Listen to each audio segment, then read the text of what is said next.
हमें हिस्ट्री में कई ऐसे शहर मिलेंगे जो पहले तो ज़मीन के ऊपर थे लेकिन आज वो समंदर के अंदर डूबे हुए हैं। ग्रीस के समंदर में 5000 साल पुराना पूरा शहर समंदर के अंदर डूबा हुआ है। वक्त के गुजरने के साथ हमारी ज़मीन की जियोग्राफी चेंज हो रही है। ग्लोबल वार्मिंग की वजह से ओशंस का पानी बढ़ रहा है और इस बात में कोई शक नहीं है कि आने वाले टाइम में दुनिया के कई बड़े और छोटे शहर पानी के अंदर होंगे। इस ग्लोबल वार्मिंग के नतीजे में इंडिया, पाकिस्तान और बांग्लादेश के कौन कौन से शहर पानी में कितने डूबेंगे, ये सब आप आज की वीडियो में जानेंगे। अगर आप इसके बारे में जानना चाहते हैं तो वीडियो को आखिर तक देखें।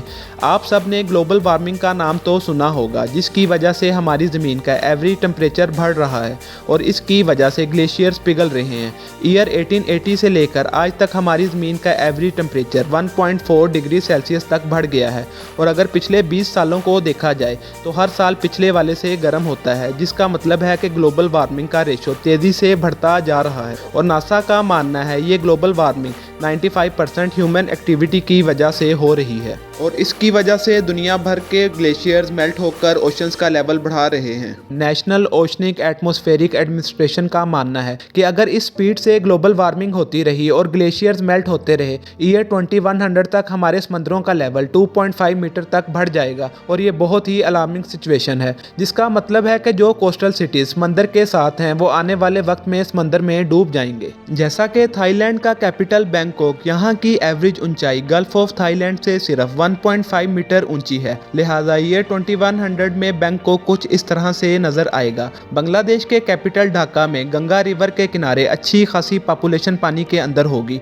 यहाँ अगर अजरबैजान की बात की जाए तो बाकू का ज्यादातर कोस्टल एरिया पानी की नजर हो चुका होगा। सिंगापुर में बने कई प्रोजेक्ट भी समंदर के पानी की नजर हो जाएंगे, जिसमें सिंगापुर पोर्ट भी शामिल होगा। और मालदीव में मौजूद सारे आइलैंड और इनमें मौजूद रिजोर्ट्स, इनका तो नामो निशान भी बाकी नहीं रहेगा। इसका मतलब है कि ईयर 2100 तक 1.5 अरब लोगों को इन मकामात से हटकर कहीं और शिफ्ट होना पड़ेगा। ये तो हमने बात की है जब 80 साल बाद समंदर का लेवल 2.5 मीटर ऊंचा होगा, लेकिन असल मसला तो ये है कि दुनिया में मौजूद अगर सारे ग्लेशियर्स पिघल गए तो तब क्या होगा। अगर मेल्टिंग रेट इस हिसाब से चलता रहा तो अगले 5000 सालों तक ग्रीनलैंड, आर्टिक रीजन, आइसलैंड और तमाम ग्लेशियर्स मेल्ट हो जाएंगे और इनकी वजह से हमारे ओशंस का लेवल 70 मीटर तक बढ़ जाएगा। ज़रूरी नहीं है कि ये नौबत 5000 साल बाद आए। जिस तेज़ी से नेचुरल रिसोर्सेज को अब्यूज़ किया जा रहा है, लगता है ये नौबत 2000 सालों में ही आ जाएगी। तो इस सिचुएशन में हमारे सब कॉन्टिनेंट इंडिया, पाकिस्तान और बांग्लादेश के कौन कौन से शहर अंडर वाटर सिटीज़ की दास्तान बनकर रह जाएंगे। सबसे पहले हम शुरू करते हैं बे ऑफ बंगाल से।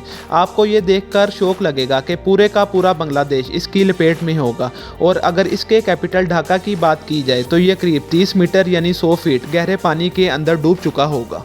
इसके साथ साथ बे ऑफ बंगाल इंडिया के कई हिस्सों पर अपना कब्जा जमा लेगा। जैसा कि आप देख सकते हैं, कलकत्ता से लेकर माल्डा और पटना समेत मुजफ्फरपुर सारा रीजन पानी के नीचे होगा। बे ऑफ बंगाल का कोस्ट जो बांग्लादेश और इंडिया पे लगता है, 70 मीटर बढ़ने के बाद नेपाल और भूटान का कोस्ट कहलाएगा और इंडिया का शहर चेन्नई 200 फीट पानी के अंदर होगा। अब आ जाते हैं पाकिस्तान पर। हैरत अंगेज़ तौर पर पाकिस्तान की पूरी सिंध प्रोविंस ही अरेबियन सी की लपेट में आ चुकी होगी। कराची से लेकर हैदराबाद, नवाबशाह, सक्कर से होते हुए जैकबाबाद तक 400 किलोमीटर के रेडियस में आने वाली तमाम मेजर सिटीज़ कई 100 फीट पानी के अंदर गुमनाम शहरों की शक्ल इख्तियार कर लेंगी। आबादी के लिहाज से दुनिया का 7वां बड़ा शहर कराची 190 फीट अरेबियन सी के बॉटम पर होगा। तो नाजरीन, अगर आप मज़ीद ऐसी इंफॉर्मेशनल वीडियोज़ देखना चाहते हैं तो वीडियो को लाइक और चैनल को सब्सक्राइब करना मत भूलिए।